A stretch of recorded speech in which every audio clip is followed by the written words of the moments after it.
My name is Anna. I write because if I don't put this somewhere real, it will curl up and die inside me. People will skim this and say, move on, or why didn't you leave? But you don't get to the point I did without wounds and mistakes and a soft, naive hope that love can fix what's broken. I met him in a coffee shop during a rainy September. He was reckless in the best ways. Quick to laugh, quick to apologize, a man who loved loudly and badly. We were intense from the start, the kind of relationship that altered your sleep schedule and rewired your daydreams. For 2 years, we made each other bright and broke. For me, the calm between storms became the addiction. I learned kindness with him and I learned how to hurt. When he and I finally split last September, it cracked my chest out of habit. But I believed the separation might be medicine. I thought time, distance, hard work on myself would set me right. That was the plan I gave myself. I didn't expect the betrayal to come like a slow, complicated knife. We broke apart because we were, at times, toxic together. I took that seriously. I went to therapy, I read, I stopped swearing at the mirror. He faltered in ways I couldn't fix. Alcoholism, collapsing dreams, late-night messages that read like storms. 3 weeks after we separated, we reconnected. It was reckless and beautiful and dangerous, typical of us. We told ourselves it was casual, just friends, but you know how it goes. No one can touch a person you loved without waking the past into something breathing again. We were single, both of us. I didn't date anybody because I needed the work on myself to be real. He, meanwhile, kept fraying. He vanished into drinking and dark talk, yet he still called me when the night hurt him. We performed a strange loyalty. We never fully left each other's circumferences. That limbo made me soft with forgiveness. It's also, I learned later, the very atmosphere where betrayals like mine find room to grow. We had a mutual friend, Jamie, who had been in our orbit for 3 years, the easy third in our trio. He was the kind who could light up an awkward silence, with a grin that made you trust before you checked the facts. To me, he was always polite and safe. To my ex, he was more than a pal. He was the guy who'd stand in at bad times, bring a pizza, help move furniture. We all trusted him. That trust is a dangerous currency. The night that changed everything began with a birthday invite. I'd been mindful of my boundaries. I was 4 months into this slow healing. Jamie asked if I wanted to meet up, to have a drink, to talk. Because he'd just ended a messy relationship himself, I said yes. We went to a beachside bar that afternoon. The sun was ridiculous, and the drinks came easy. I felt brave enough to be small and normal for once. A wish I would pay for later. At first it was normal, the kind of chat that passes for safe. Music memories, the little private jokes my ex and I had. Jamie bought round after round saying he hadn't gotten me anything for my birthday. I appreciated it. I didn't want drama that afternoon. Then something shifted. He started slipping in comments I'd never heard my ex say. Offhand lines about a bartender across his neighborhood that my ex allegedly called dibs on. Jokes about future wives and new starts. I remember the metallic taste of my stomach falling like a stone. One drink and then more, and the steady trickle of things he revealed started to feel like a leak in a dam. As we kept drinking, he tried small touches, a hand on my lower back while we walked, leaning in too close to laugh. I tried to stay light. I played cornhole. I tried to keep the afternoon ordinary. But the afternoon wasn't ordinary anymore. I have blurry chunks of the rest of that night. I'll be honest and say I drank too much. I remember agreeing to go to another bar. I remember arriving in flashes and then nothing. Gaps with edges that are colder than the rest. A dim bar, the low hum of strangers, the taste of something that wasn't me. I remember Jamie getting closer, then closer still, and that awful moment when he kissed me and my brain stopped making me move. I froze and excused myself to the bathroom multiple times because the world had narrowed into a single terrible line between what I should do and what I did. When I felt myself again, I realized the night had been stolen from me in ways I would never forgive.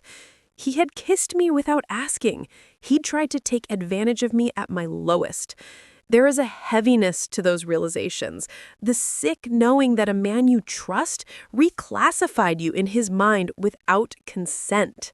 After that bar, the night folded into the worst of human kindness. Someone offering to give you a ride, someone keeping you company because you were vulnerable.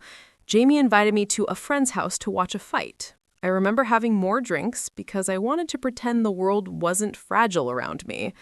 Later, at the edge of my car, he grabbed my face and kissed me again. It wasn't romantic, it wasn't mutual, it was a possession disguised as desire. I pushed back. I said no. He kept going. He shoved my arm into his car saying, "It's okay to feel," as if my boundaries were optional. I was disgusted, ashamed, and dizzy. The humiliation that floods you after a violation, even if you never let it go as far as assault, is colossal. I remember slamming the door and driving away, hands shaking so hard I could barely see the road. I called my ex, crying, because sometimes you call the person you think will keep you from breaking. I didn't tell him everything because I was afraid his fragile mind might crack in response. It was a cowardly kindness my drunk self offered, the omission of truth to stop him from hurting himself. I made it to him staggered, shaky, and raw. I told parts of what happened, the gasoline version that would keep him with breath enough to not cut deeply into himself. The kissing, the confusion, the shame. He briefly steadied, and we slept together that night because I thought that intimacy might stitch him back together. It felt like a lie in the morning. When daylight revealed the limits of whatever we had, Jamie texted me. He asked if he'd done something wrong.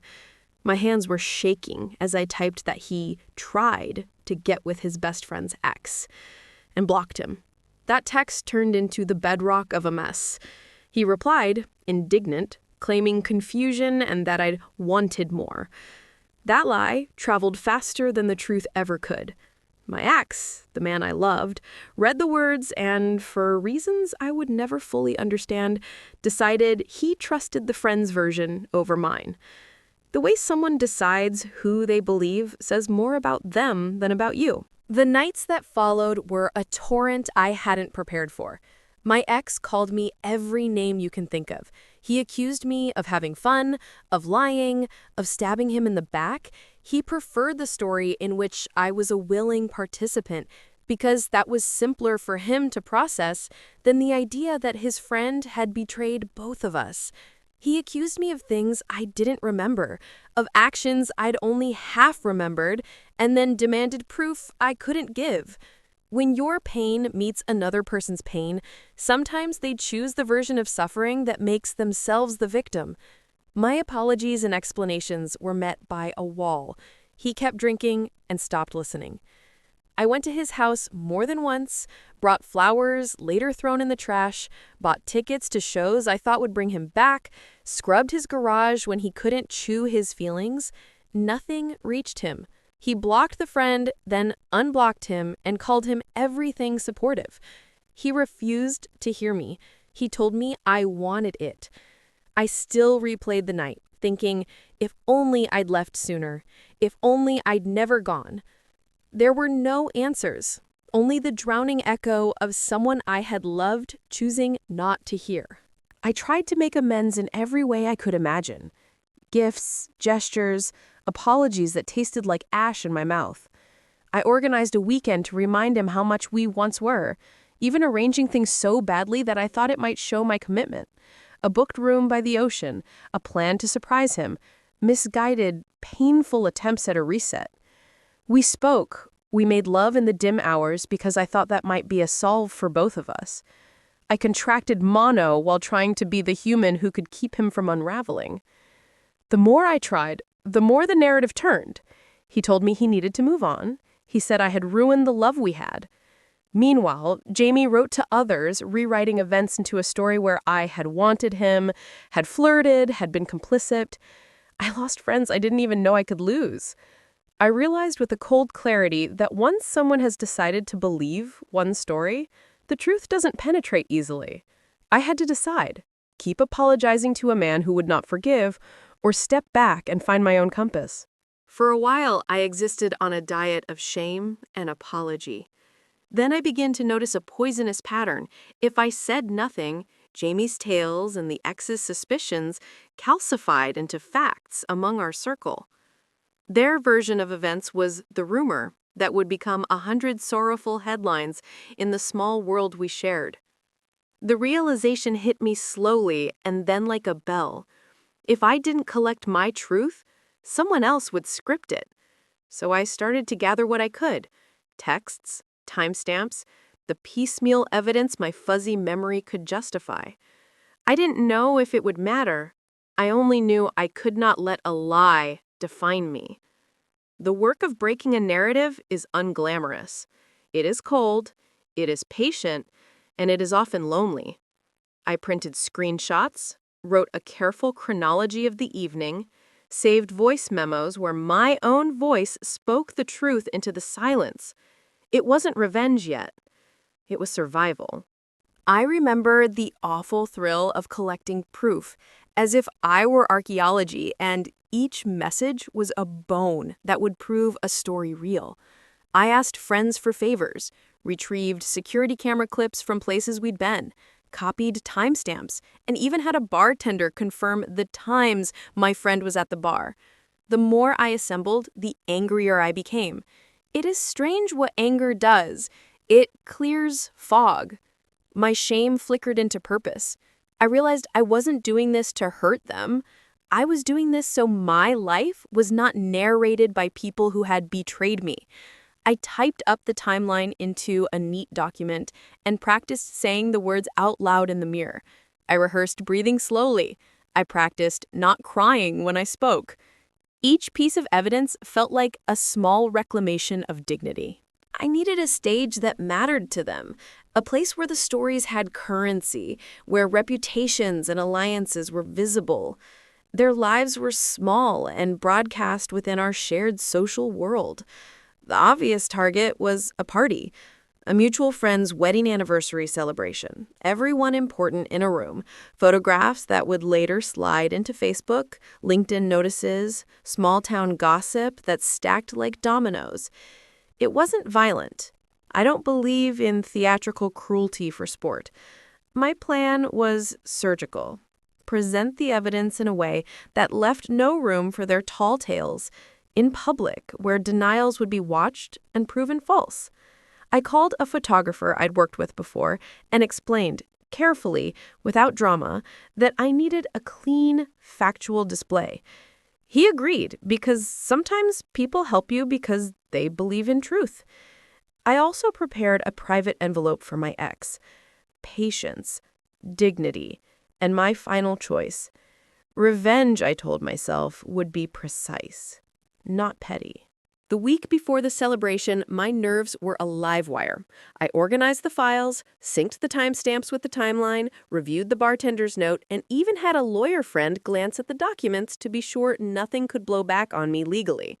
I rehearsed what I would say. I practiced staying steady in my voice. People asked me why I was quiet. I lied. My ex and Jamie joked about the upcoming party, about old days and new beginnings. They had no idea the evening would be a wedge. The planner gave me a slot in the program, a surprise tribute to the couple of honor. Their willingness to be part of it made my plan cleaner. The event would be controlled, the audience already assembled.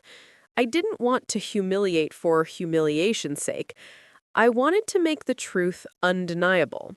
The night arrived. The venue smelled of florals and candle wax. People were laughing, dressed to be remembered. My heart thudded like a drum, but my hands were steady. I wore something neutral, not black for drama and not bright for spectacle. I checked my notes, dropped the USB into the pocket of my clutch, and told myself 100 times I was not a monster. I had been wounded. I had been discounted. I had been used as a parable in someone else's story. This was an attempt to return authorship to myself. I walked in and watched the familiar faces move across the room. The ex was charming, and Jamie was the perfect comedic relief. The irony that they had both rehearsed kindness that would collapse under evidence felt almost religious to me, truth as a sacrament. The evening's speeches began. People stood to toast, and everyone in the room acknowledged the couple's loyalty and warmth. I sat with the envelope in my lap. They called the couple to the stage. Cameras were positioned. I had rehearsed this line dozens of times. I have something I need to say. It felt small in my mouth for what it would do. My voice was quiet when I stood, but the microphone made it present. I reassured the room that I wasn't there to ruin a party. I wasn't there to enact a private vendetta. I told them I was there because stories become slippery, and sometimes you need to collect proof. Then I asked the AV tech to play the slideshow I prepared. The screen lit, and the room exhaled. They expected warm photos. They were about to get the truth. At first, the montage looked familiar. Candid photos, shared mornings, smiles that had nothing to do with the betrayal. Then the slides turned. Screenshots of messages unfolded. Texts that contradicted the neat version of "we were fine" appeared. Photos of Jamie and me from that night, grainy, cramped, shameful, filled the screen. Hotel receipts with timestamps. A bartender's note confirming the hours. A small video clip from the parking lot. I narrated soft facts over the images. Dates, times, places. You could hear a pin drop. People shuffled.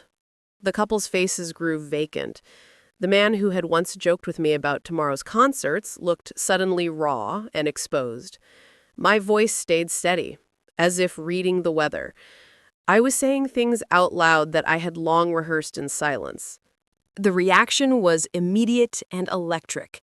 There were gasps, whispers, of rawness that filled the room like static. My ex's face flushed and then paled. He stood but then sat again, his hands trembling around a glass. Jamie's eyes darted. He attempted to smile, but the movement was a wince. Some people leapt up, demanding an explanation. Others simply stared, mouths open. The humility of watching people you once loved flinch as their story dissolves is a strange sensation. It was not entirely vindictive. It was a reclamation. The hosts looked mortified. The cameras buzzed. A friend I had not expected to be there hugged me without asking why. People wanted to know what this meant, who had corroborated, how long it had been going on. The timeline I had created filled those blanks. In that moment, I felt no joy, only resolution. Of course they tried to deny. They sputtered through a handful of feeble excuses, misreads, jokes taken out of context, things said when drunk. My ex tried the most painful tactic. He asked me in front of everyone whether I had wanted any of it. The question was crafted to wound. He suggested my memory, my loyalty, all were suspect. I answered simply, no. I told the truth about what I remembered and what I did not. I refused to be boxed into a version of events that suited them. Denials in a room full of corroborating evidence become paper thin. People look for the person they can trust.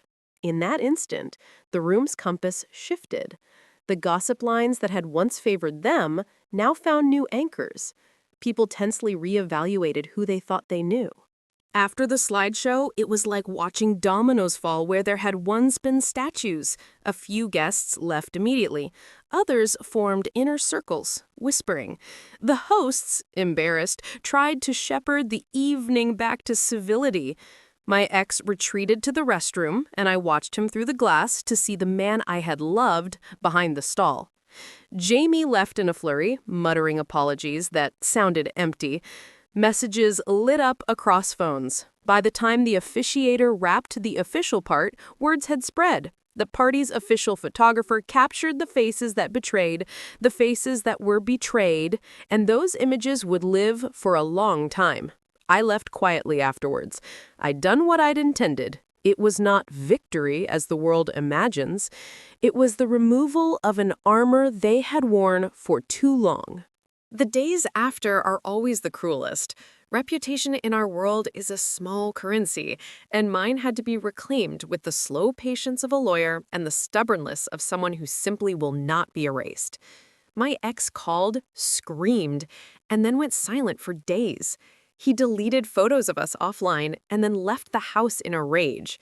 Jamie tried to message mutual friends, a damage control ballet that collapsed when my corroborating phone logs and receipts were presented. A few people who had once looked away openly apologized. Others took themselves out of the drama entirely. Convenience is a powerful virtue. I faced private backlash too. People I thought I could trust asked me for proof in tones meant to shame. But many more asked what they could do. In the end, the truth had a way of traveling that gossip never could when you put the receipts down and let the public see. I won't speak like a vindictive person about their loss. I simply note the facts. Jamie's partner confronted him, and his small reputation withered among the mutual circle. My ex-supervisor, who had known of his drinking, had new concerns. Contracts around friendships shifted. Some doors closed for them, and I did not rejoice in that. I only observed how people who sell a version of themselves to the world often find the market collapses when the product is shown to be false. There were legal warnings, awkward conversations, and a handful of friends who chose sides. I also received the ironic kindness of strangers who messaged me to say they had suspected something all along but had no proof. In a strange turn, my bravery gave others permission to stop tolerating lies in their own lives. If the reveal was the sword, the work after was the scaffold. I sought therapy, not as damage control, but as a place to rebuild my habits and trust. I turned my writing back into a practice rather than a hiding place. I reconnected with friends who were steady and did small acts of care for my own body. Long walks by the water, late-night cooking that filled me with heat rather than remembering, trips to small towns where no one knew our names. There is a kind of quiet that comes from being honest in public. It allows honesty in private. I slept better in the months that followed. I also learned the limits of apology. Apologies cannot always be accepted, and people may choose their own catharsis, even if it cuts you. You have to make peace with that. I will not give them center stage in my life anymore, but the consequences were real for both men. Jamie moved out of an apartment he thought would be his for comfort, and he went silent online for months. My ex retreated into cycles I'd tried to rescue him from, which made me grieve a different thing. Not that he had betrayed me, but that he'd chosen damage over repair. He lost friends that were not built on gossip, but on honesty. A few of the mutual acquaintances who had once clustered with them found distance, and his attempts to reconcile felt performative. There is no satisfaction in watching someone you loved fall, only a complicated relief. The world is clearer, the illusions removed. I did not gloat. I planned for myself. What does revenge buy you? In my case, it bought me a restored narrative. It bought the right to tell my story without being gaslit into silence. Physically harming someone never crossed my mind. Exposure was the tool I used, and it was surgical. It taught me that sometimes justice is pragmatic and daily, standing up, collecting facts, and refusing to bow under rumor. But this is not a manifesto for vengeance. It is a call to responsibility. If you see patterns of harm in your life, document them. If you feel small because your version of events is not believed, make space for evidence. The world will decide whatever it wants, but you will at least have maintained your dignity. Your voice matters, even when it trembles. If you feel violated or manipulated, tell someone you trust. Write down dates and times. Save messages and receipts. Go to a therapist. Do not rush to fix someone else's pain at the expense of your own. And if a friend betrays you, remember that betrayal is not a reflection of your worth. Sometimes revealing the truth is not petty, it's self-protection. There are better ways to live than keeping the lie afloat to spare someone else's fragile heart. Forgiveness is not the same as reconciliation. Over time, I forgave them in the sense that I ceased to tether my peace to their recognition. I stopped trying to earn their understanding. Forgiveness, for me, looked like stepping into rooms I'd avoided and owning my seat at the table. It looked like laughing with people who had nothing to do with my scandals. It looked like writing a new paragraph in my life rather than footnotes. It did not mean I took back what they had done. It meant I reclaimed the narrative authority over my life. About a year later, I sold the apartment that had echoed with their presence and moved to a smaller place with a balcony and light. I kept a few photographs and burned others. I stopped checking social media for updates on them. The temptation to monitor their affairs is a trap. I turned away from the map of their lives. My work deepened. I wrote the first essay that felt honest in a long time. I dated with curiosity rather than desperation. Some nights the past wakes me. Sometimes I hear their voices in crowds and flinch. But then I breathe and remember the binder, the evidence. The day the truth looked back at everyone and said, "This is the pattern." That day was not perfect. It hurt. But it let me stop being a pawn in someone else's story. If you made it this far, thank you for listening. I am not seeking pity or applause. I simply wanted to place this truth somewhere that would not rot in my chest. The night they betrayed me taught me something about the weight of small decisions and the price of silence. I am still human. I still miss certain gentle parts of a man who could be kind, as well as the idea of a love that saved you. But now I know. My life is mine to tell. If justice arrives as truth told clearly and patiently, I will take it and move forward. That is all. That is more than enough.